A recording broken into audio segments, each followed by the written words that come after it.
Previously on KeithShizuo. But as for Burnout 2, well, I guess it's a bit of a crash and burn out. Wait a minute, that's not Burnout. That's crash. Yeah, but... Wait, what? Well, you've waited 11 months, now here it is. Okay, so let's quickly look at the Burnout 2 cover for PAL regions. Okay, so we got 3 main cars with flashy paint jobs, 2 crashing into each other creating sparks, and 1 sailing through the air from some unseen impact. The US cover's pretty similar. 3 cars, flashy paint jobs, sparks flying, and 1 sailing through the air. Burnout 3, 3 cars, flashy paint jobs, sparks, 1 car sailing away. And then Japan, they added a lot of fire. Burnout Revenge, 3 cars, sparks, Japanese license plates, that's an interesting touch right there. And 1 car doing an impression of Chitty Chitty Bang Bang. Now I present to you Crash and Burn. 3 foreground cars, 2 crashing, sparks, 1 car flying, and there's burn in the title, and the game's about crashing! Just what are you trying to pull, Crash and Burn? I swear, man, I didn't copy anyone. I'm innocent. That's what they all say. No, I think you're just copying everyone else so you can ride the gravy train without a ticket. Huh, Crash and Burn? I'm telling you, I'm a completely original game. No infringement intended. Why should I believe you? Well, you could always give me a review. That's a very good idea. Roll the new intro.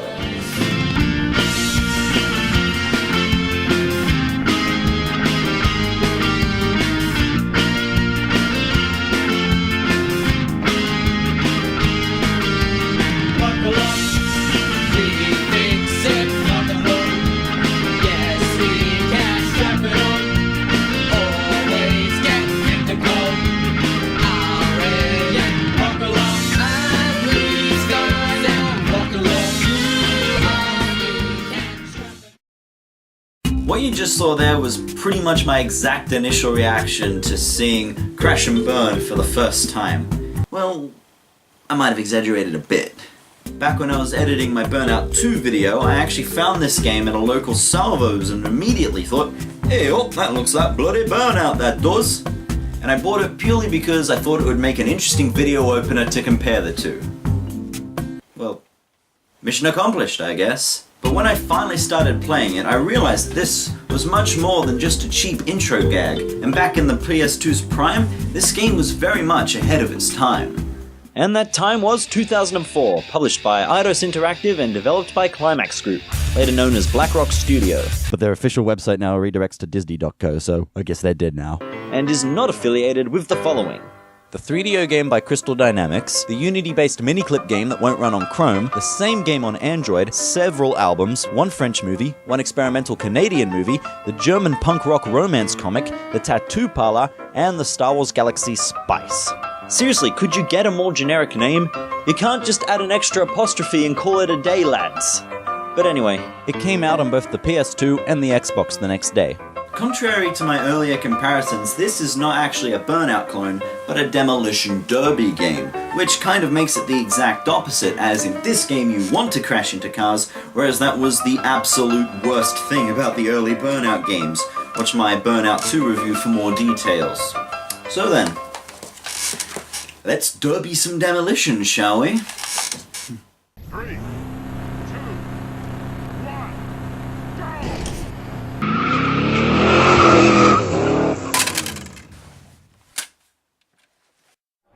So we open with cars in the desert and...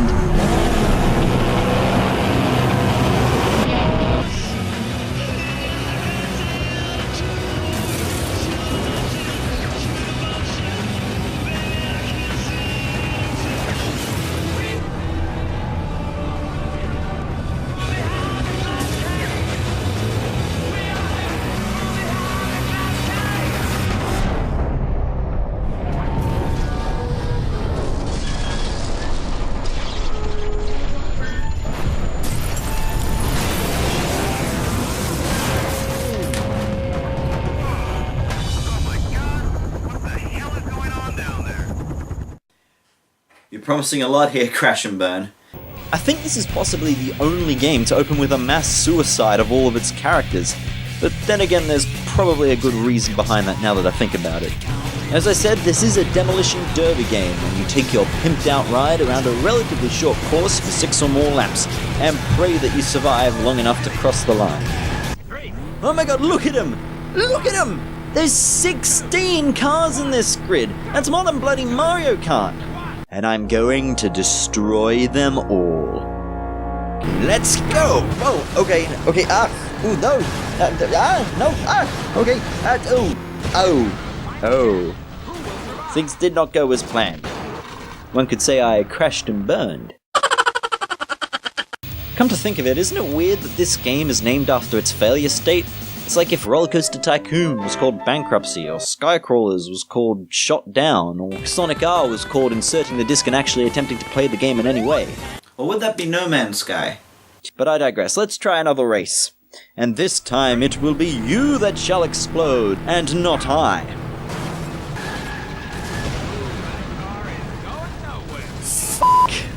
So yeah, as I have so comically implied, this game isn't the easiest.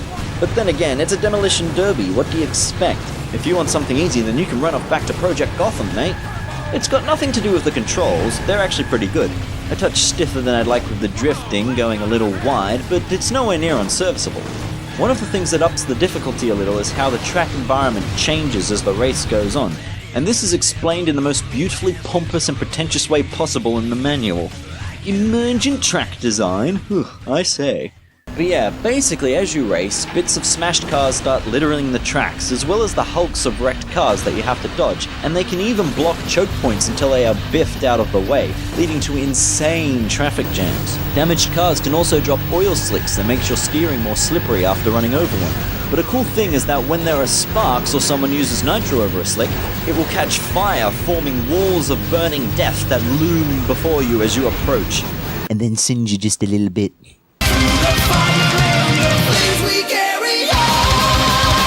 There are 3 main flavors of racing, on top of some arena modes which we'll get into later, which basically denotes how much smouldering metal you'll be left with at the end of it all. There's GP, which is just your standard smashy crashy racy chasey, XGP, which introduces more complex courses with more obstacles to create hotspots for crashes, and then there's KGP, which I kid ye not stands for Kamikaze Grand Prix. This is where half the grid start at the start line and the other half start at the other end of the course, going in the opposite direction.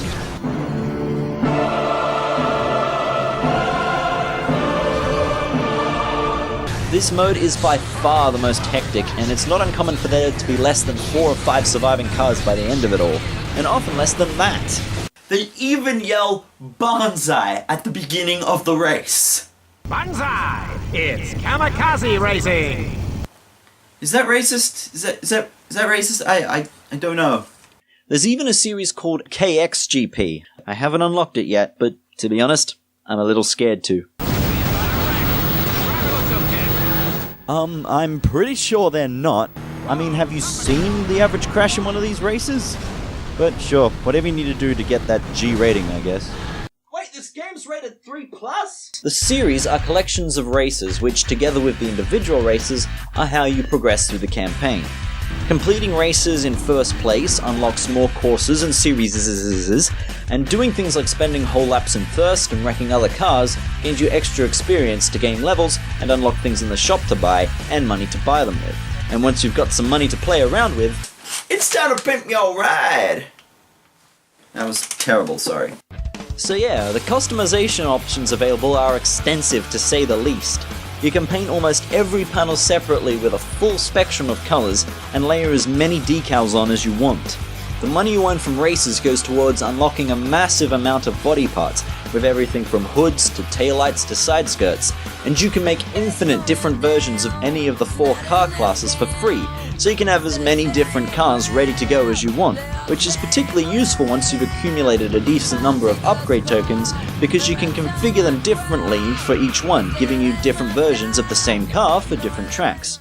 Ooh, and you can also name the cars. So, never named a car before, so, how about Bob? Yeah, that'll do. Bob the car. Hello, Bob. Anyway, back to racing now. To ensure we only have total rather than absolute carnage right off the line, your nitrous remains locked off until the second lap, and once you've used it up, the only way to get more is to wreck other cars, keeping up the incentive to be aggressive as you claw your way into first place. At first, it seems like the nitrous is used up pretty quickly, but once your meter increases as you upgrade along the game, it gets more usable. To be honest, it got to the point where, by the time I was half upgraded, I had almost more than I knew what to do with. But the track length and number of laps increases as you progress, so that's not really too much of a problem. The courses range from simple Hot Wheels starter set to Piss off and die, spaghetti monster! and they each feel like they have their own gimmicks and identity. Some are just plain ovals, while others have various combinations of crossovers, choke points, tight chicane, and hairpins. But the one obstacle that is more dangerous than any of these, more dangerous than random burning wrecks and oil slicks, more day-ruining than any other car screaming directly towards you, what really poaches my processor are these little hills. You think I'm joking? You don't think I'm serious? You're thinking, it's a little hill, what's it gonna do to a big old car? Well, here comes the cavalry. These little bumps line the edges of some tracks, and if you go anywhere near them, if you hit one, then due to their 45-degree angle, you will corkscrew in a direction you don't want to go, and probably lose about 5 places waiting to flip back over. This simple addition means you need to have an extra level of awareness, and it keeps you engaged. You're not only trying to look out for the cars, but also tiny nuanced track features, and that goes a long way to keeping your engagement.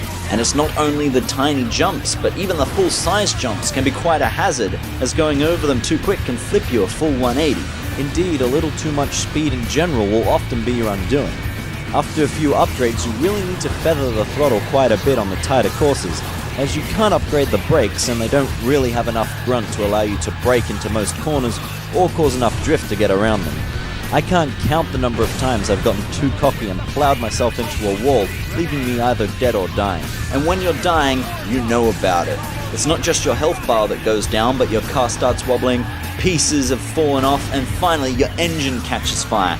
And it doesn't get more tense than when you're in this condition on the last lap in first place, and you just gotta be careful enough, and then, yes! The last thing I want to touch on are the arena modes, which consist of Running Man, Last Man Standing, Bomb Tag, and one I haven't unlocked yet called Assassination. Let's just look that one up quickly and see what that one is.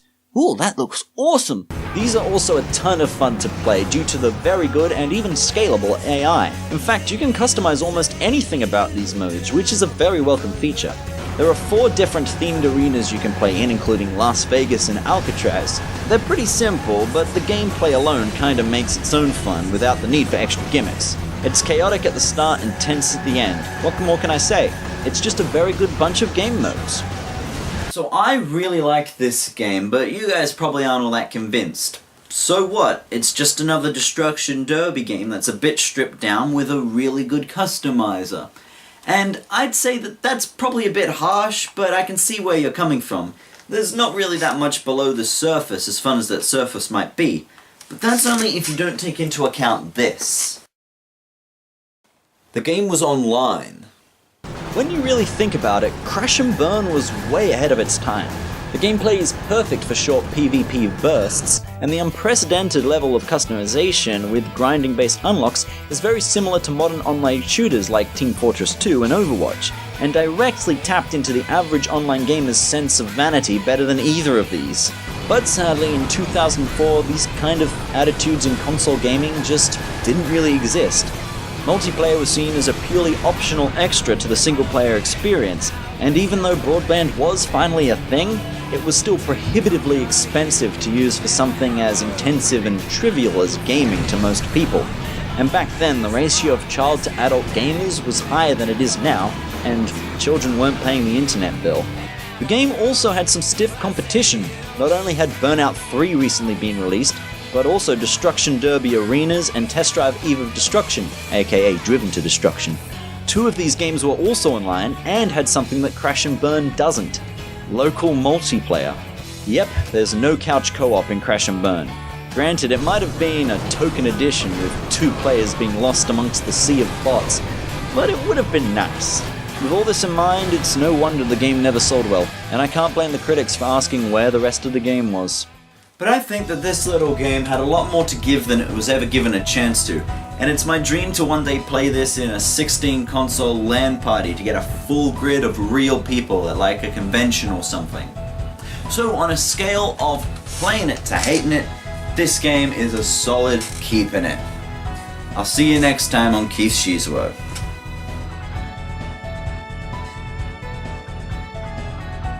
Hi guys, recording this outro at about 2 o'clock in the morning, so sorry if I sound tired.